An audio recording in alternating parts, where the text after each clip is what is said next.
Hi, it's Paddy Hirsch at Marketplace, and today I want to talk about Eurobonds. A lot of people have been looking at the problems in the Eurozone, or that is problems with countries that have the euro as their currency. A lot of these guys are in some pretty serious debt, and a lot of people are looking at issuing a Eurobond as a possible solution to that. So how would that work? What is a Eurobond anyway? So firstly, let's talk about countries. Most normal countries can go out and borrow from the public. They issue bonds, like US Treasury bonds, and they get money for them. The same goes for a Eurobond. So let's look at an individual country. Or actually, let's look at an individual person. Here's our friend John. And whenever John wants to borrow money, he goes to the bank, okay? And the bank lends him, I don't know, $100,000, say, or say $20,000 for his school loans. All right, so John is a student, he's about to go to university, and he moves into a new house. And in this house are 5 other people. It's a really nice house, actually. It's out very close to the university. And it's got 5 big bedrooms, it's got a nice kitchen, it's got a yard, it's got a washer dryer. Like I say, it's close to the university, so it's really, really ideal. And he's sharing it with 5 other people. And initially, all the 5 other people get on pretty well together. We've got a couple of people who are, here's Sue, a couple of people are fairly kind of, untidy, so they can be a little bit of an issue every now and again. Some people are a little kind of, they like to carouse a little bit, maybe come in late at night. That can sometimes be a little bit of a problem. But generally, these students get on very well with each other. And here's our last student, her name is Peg. These guys tend to get on pretty well. But one day, they're all sitting down to dinner, and Sam and Peg say, guys, we've got a bit of bad news. We're not going to be able to make the rent.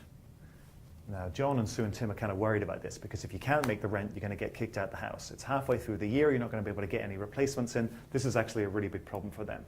So they say, okay, come up with a bunch of ideas. So can you use your credit card? No, credit cards are maxed out. Can you go to the bank and borrow some more money? No, the bank won't lend us any more money. Credit limit is up. Well, what about going to your parents? I mean, Tim had some problems with his finances in the past. He went to his dad, who lent him a bunch of money. Can you go to your parents? No, we've been borrowing from our family and we haven't paid them back. They're not going to lend us any more money. We're definitely going to run out.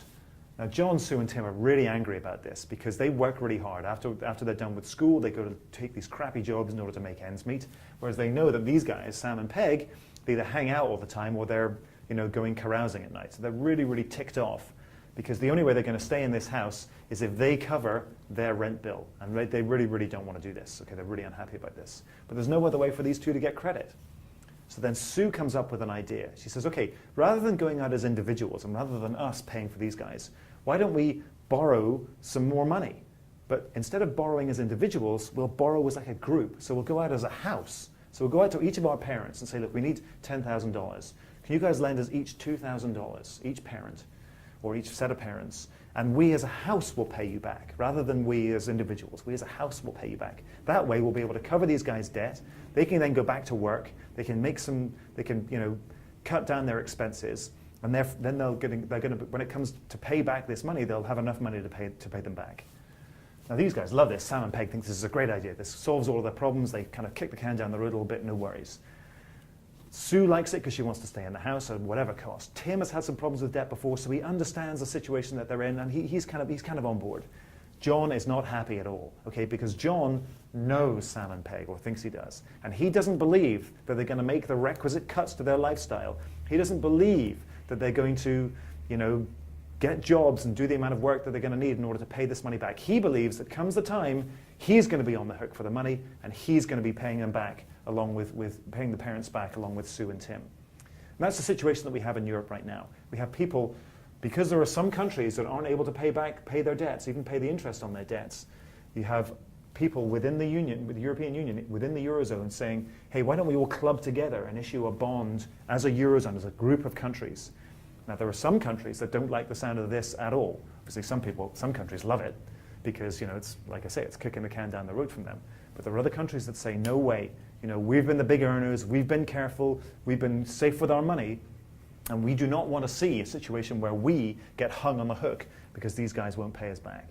And in actual fact, some of these people are saying, some of these people in these countries are saying, we should just get out of the euro altogether. We should just preempt this and just walk away and go back to our own currency. And if they did that, that would leave people in the Eurozone, and indeed people all around the world who hold euros, very badly needing a drink.